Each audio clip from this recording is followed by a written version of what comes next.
జనగణన డిలిమిటేషన్తో సంబంధం లేకుండా మహిళా రిజర్వేషన్ను వెంటనే అమలు చేయాలని ఆంధ్రప్రదేశ్ మహిళా సమైక్య డిమాండ్ చేసింది. ఈ మేరకు రక్తంతో సంతకాలు చేసిన లేఖలను ప్రధానమంత్రి నరేంద్ర మోదీకి పోస్టు ద్వారా పంపించారు. ప్రకాశం జిల్లా కందుకూరు పట్టణంలోని శనివారం సాయంత్రం ఆంధ్రప్రదేశ్ మహిళా సమైక్య జిల్లా సమితి ఆధ్వర్యంలో వర్షాకాల సమావేశం నిర్వహించారు. సందర్భంగా జనగణన డిలిమిటేషన్ పూర్తయ్యే వరకు వేచి చూడకుండా ఎలాంటి షరతులు లేకుండా మహిళా రిజర్వేషన్ను తక్షణమే అమలు చేయాలని డిమాండ్ చేస్తూ రక్తంతో సంతకాలు చేసిన లేఖలను పోస్టు ద్వారా ప్రధానమంత్రి నరేంద్ర మోదీకి పంపినట్లు ప్రకాశం జిల్లా మహిళా సమైక్య అధ్యక్షురాలు ఎం విజయ తెలిపారు.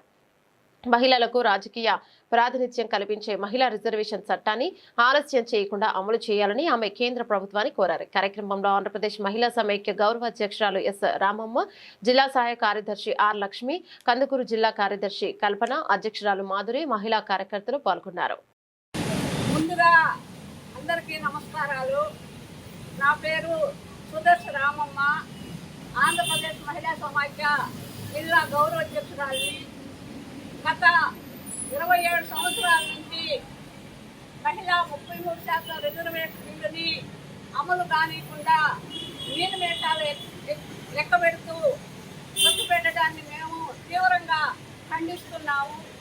కనుక వచ్చే వర్షాకాల పార్లమెంట్ సమావేశాల్లోనైనా షరతులు లేనటువంటి మహిళా రిజర్వేషన్ బిల్లుని ప్రవేశపెట్టాలని ఆంధ్రప్రదేశ్ మహిళా సమాఖ్య NFIW ఆధ్వర్యంలో అధికారుల ద్వారా ప్రధాని మోడీ గారికి విన్నపించడానికి మేము ఈ కార్యక్రమాన్ని చేపట్టడం జరిగింది.